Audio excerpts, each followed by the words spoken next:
आप सभी को मेरा नमस्कार। मेरा नाम अनिल कौशिक है और मैं राजकीय मॉडल संस्कृति वरिष्ठ माध्यमिक विद्यालय सांगी रोहतक में कार्यरत हूं।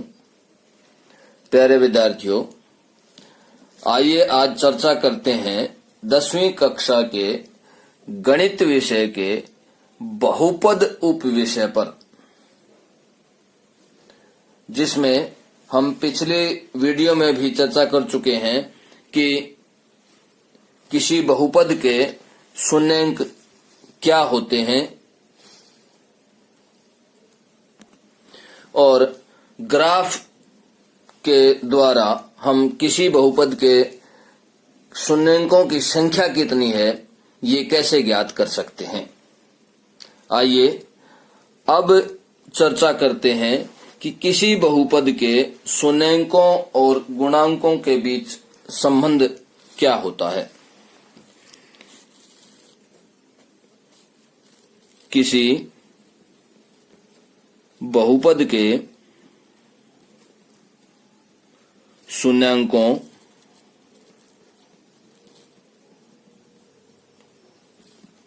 को और गुणांकों के में संबंध या के बीच संबंध। अब हमारे पास क्या है, थोड़ा सा हम बहुपद के शून्यांक पर चर्चा करते हैं कि कोई भी बहुपद है उसका शून्यांक कितने होते हैं। वास्तव में शून्यांक जो है, शून्यांक क्या होता है? बहुपद का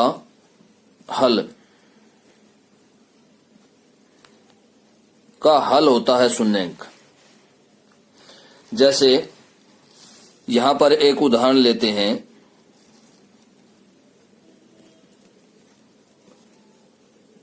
5x + 7। यहां पर हमने ये एक बहुपद लिया। अब इसका शून्यांक क्या होगा? यहां से अगर हम x का मान निकालेंगे तो क्या आ जाएगा? -7/5। अगर हम x की जगह -7/5 रखते हैं तो ये बहुपद जो है वो 0 के बराबर हो जाएगा, शून्य के बराबर हो जाएगा। तो इस तरह से x बराबर है -7/5 दिए गए बहुपद का शून्यांक कहलाएगा।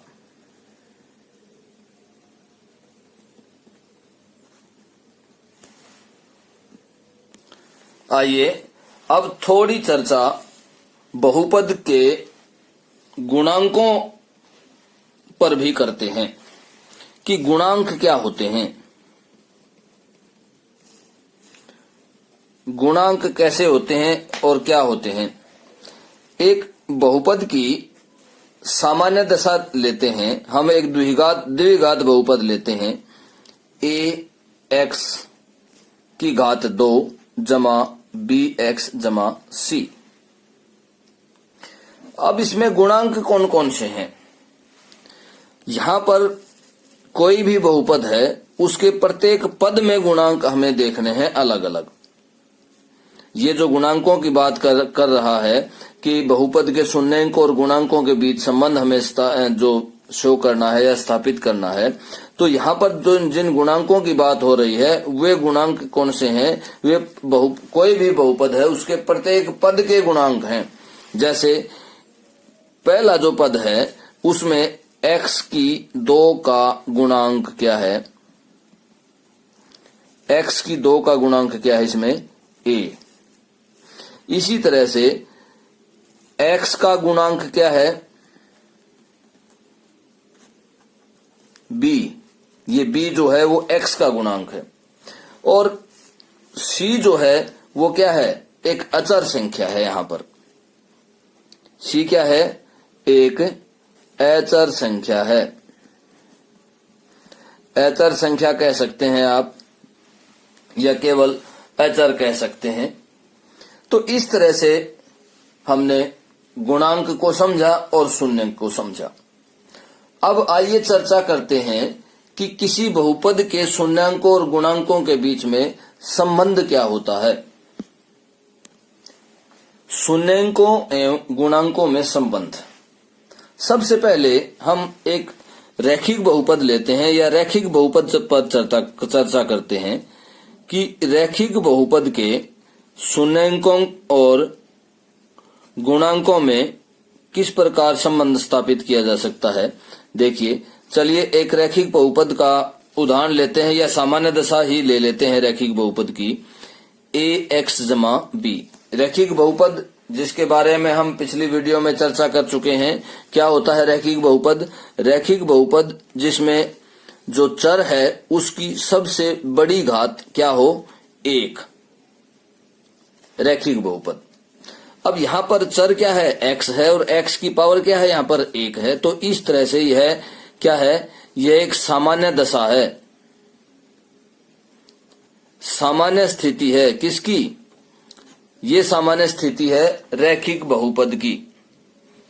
अब इस पर इसके गुणांकों और शून्यंकों के बीच में संबंध कैसे स्थापित होगा? देखिए, यहां पर अगर हम x की क्या वैल्यू रखें कि ये 0 के बराबर आ जाए, शून्यंक इसका निकालना है हमें।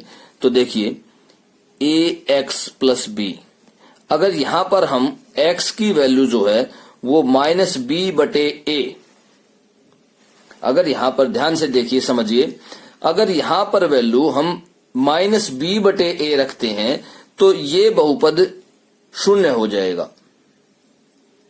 ये बहुपद क्या हो जाएगा? शून्य हो जाएगा। और देखिए अब तो x बराबर है -b/a दिए गए बहुपद का शून्यक है। क्यों? क्योंकि x का जो मान हमारे पास है उसको अगर हम बहुपद में चर की जगह रख देते हैं या x की जगह रख देते हैं तो ये बहुपद किसके बराबर हो जाएगा? 0 के बराबर हो जाएगा। देखिए एक बार रख के देख लेते हैं। चलिए, x की जगह अगर हम -b/a रखते हैं और प्लस b, तो इस तरह से देखिए ये a इससे कैंसिल, यहां क्या आ जाएगा? -b और प्लस b। और अब किसके बराबर आ जाएगा? ये 0 के बराबर। ये किसके बराबर आ गया? शून्य के बराबर आ गया हमारे पास। जब हमने इस px बहुपद में p की x की जगह क्या रखा? -b/a। तो px जो बहुपद है वो किसके बराबर आ गया हमारे पास? शून्य के बराबर आ गया, 0 के बराबर आ गया। तो इस तरह से यहां से हमें संबंध प्राप्त हुआ कि दिए गए बहुपद के शून्यंकों और गुणांकों में ये क्या है? b और a हैं गुणांक, और ये हमारे पास क्या आया? ये पूरा शून्यंक। तो अचर रैखिक बहुपद के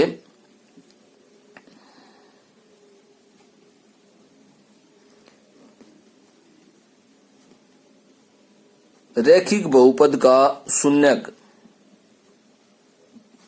बराबर है -b/a। तो इस तरह से हमने रैखिक बहुपद के केस में शून्यंकों और गुणांकों के बीच में संबंध स्थापित किया और शून्यंक बराबर है -b/a आया। और b किसका गुणांक है? यहां पर देखिए b क्या है? एक अचर संख्या है। और a क्या है? a x की 1 पावर का गुणांक। तो इस तरह से हमने शून्यंक और गुणांकों के बीच संबंध स्थापित किया रैखिक बहुपद के केस में।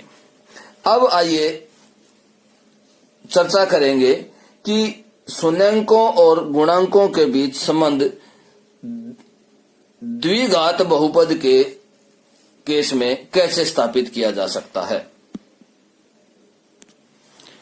आइए अब द्विघात बहुपद देखते हैं।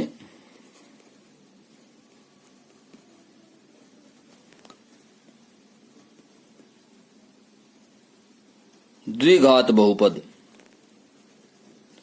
द्विघात बहुपद देखिए, एक उदाहरण लेते हैं द्विघात बहुपद का और उसके शून्यंकों और गुणांकों पर चर्चा करेंगे। तो देखिए, हम एक उदाहरण लेते हैं 2x की 2 माइनस 8x जमा 6।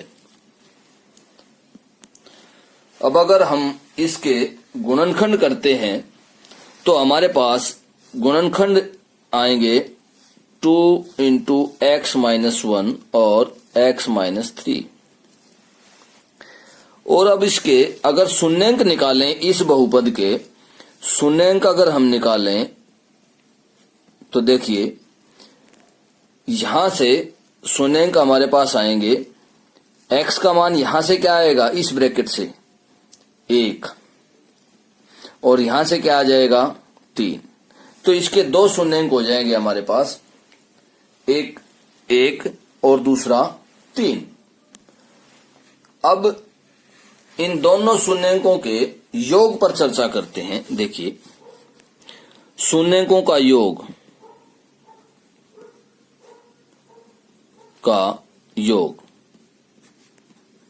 इन दोनों का अगर हम योग करें तो 1 जमा 3 किसके बराबर आएगा, 4 के बराबर आ जाएगा।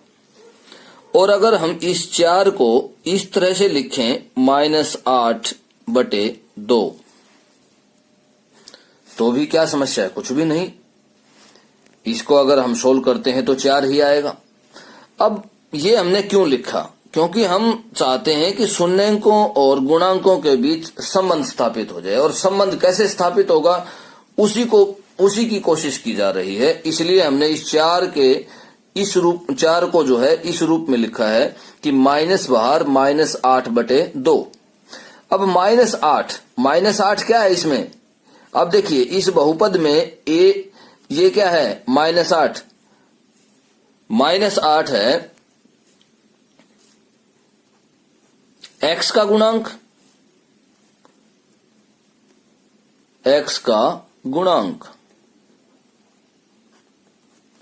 और नीचे क्या है 2 किसका गुणांक है, x की 2 का। तो नीचे क्या आएगा, x की 2 का गुणांक। अब ध्यान से समझिए, ये तो हो गया शून्यंकों का योग। अब शून्यंकों के गुणनफल पर भी चर्चा करते हैं।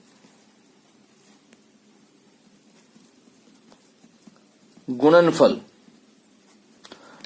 देखिए, 1 गुणा 3, और ये किसके बराबर आ जाएगा, 3 के। और 3 को हम क्या लिख सकते हैं, 3 को हम ये लिख सकते हैं 6/2। 6 क्या है यहां पर, अचर पद है या अचर है। और नीचे क्या आ जाएगा, x की 2 का गुणांक।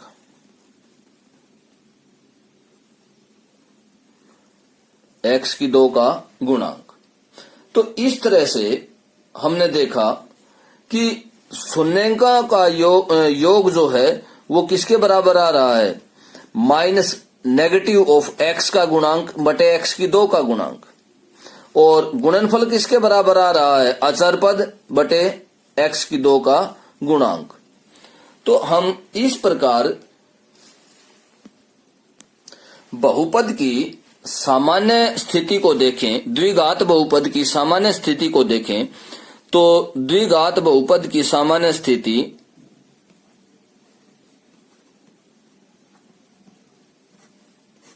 क्या है, ax² + bx + c, जहां पर a b c क्या है, ये गुणांक है। यहां पर शून्यंकों का योग क्या आएगा, का योग। देखिए, शून्यंकों का योग क्या था, x का गुणांक उसका नेगेटिव और x की 2 का गुणांक उसके नीचे भाग में, मतलब अब यहां पर x का गुणांक क्या है b और b का नेगेटिव और x की 2 का गुणांक क्या है a। तो इस तरह से शून्यांकों का योग हमारे पास क्या आया -b/a। और अब शून्यांकों का गुणनफल देखते हैं।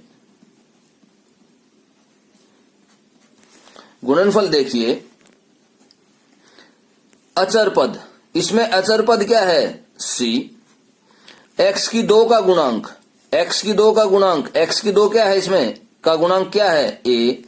तो इस तरह से हम एक सामान्य सार्वभौमिक फार्मूले की तरफ बढ़े कि शून्यांकों का योग द्विघात बहुपद में किस तरह से निकलेगा -b/a और शून्यांकों का गुणनफल किस तरह से निकलेगा c/a। ठीक इसी प्रकार अगर इस द्विघात बहुपद के हम 2 शून्यांक मान लेते हैं, एक अल्फा और बीटा, 2 शून्यांक हैं, तो हम क्या प्राप्त करेंगे कि अल्फा जमा बीटा किसके बराबर हो जाएगा -b/a और अल्फा गुणा बीटा किसके बराबर हो जाएगा c/a। अल्फा बीटा क्या है यहां पर, अल्फा बीटा जो है वो यूनानी भाषा के अक्षर हैं और जिनको हम गणित में बहुत ज्यादा यूज करते हैं, बार बार यूज करते हैं, अल्फा बीटा गामा। आइए जो स्क्रीन पर आपको क्वेश्चन दिखाई दे रहा है उसकी हल पर चर्चा करते हैं। द्विघात बहुपद x की 2 जमा 7x जमा 10 के शून्यांक ज्ञात कीजिए और शून्यांकों तथा गुणांकों के बीच के संबंध की सत्यता की जांच कीजिए। जैसा कि हम देख पा रहे हैं कि x की 2 जमा 7x जमा 10, अगर हम इसको फैक्टराइज करेंगे, इस बहुपद के गुणनखंड करेंगे, तो हमें प्राप्त होगा x जमा 2 और x जमा 5, इसके 2 फैक्टर बन जाएंगे बहुपद के। और जब हम यहां से शून्यांक निकालेंगे तो देखिए x बराबर है क्या आ जाएगा, x का मान इसमें से निकालने पर क्या आएगा हमारे पास, x बराबर है -2 और दूसरे गुणनखंड में से, दूसरे फैक्टर में से जब हम निकालेंगे तो इसी तरह से x का मान क्या आ जाएगा -5।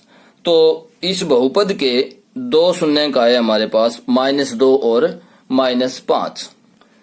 अब हमें 2 तरीके से शून्यांकों का योग निकाल करके जांच करनी है कि क्या दोनों बराबर आते हैं। तो सबसे पहले हमें जो हमारे जो शून्यांक आए हैं उनका जोड़ करके देखते हैं हम, -2 जमा -5, तो ये कितना आ जाएगा -7 आ जाएगा। और शून्यांकों का योग, किसी द्विघात समीकरण के शून्यांकों का योग का जो फार्मूला होता है वो होता है -b/a। तो -b यहां से क्या आ जाएगा, -b यह आएगा -7/a। a क्या है यहाँ पर 1, तो इस तरह से क्या आएगा -7। तो शून्यांकों का योग हमने सिद्ध कर दिया, शो कर दिया यहाँ पर कि दोनों तरीके से बिल्कुल सेम आ रहा है। और इसी तरह से हम शून्यांकों का गुणनफल की जांच करेंगे। ये पहला शून्यांक है, ये दूसरा शून्यांक है, इन दोनों की गुणा 10 के बराबर। और शून्यांकों का गुणनफल जो है वो c/a के बराबर होता है। तो c क्या है इसमें 10 है और a क्या है हमारे पास, इसका गुणांक होता है x की घात 2 का गुणांक होता है, तो c/a 10/1। तो इस तरह से शून्यांकों का गुणनफल भी हमने शो कर दिया कि बराबर आता है। प्यारे विद्यार्थियों, आपको स्क्रीन पर 3 क्वेश्चन दिखाई दे रहे होंगे। ये आपको 30 सेकंड के लिए दिखाई देंगे। आप इनको नोट करें और होमवर्क के रूप में अपनी कॉपी में सॉल्व करें। धन्यवाद।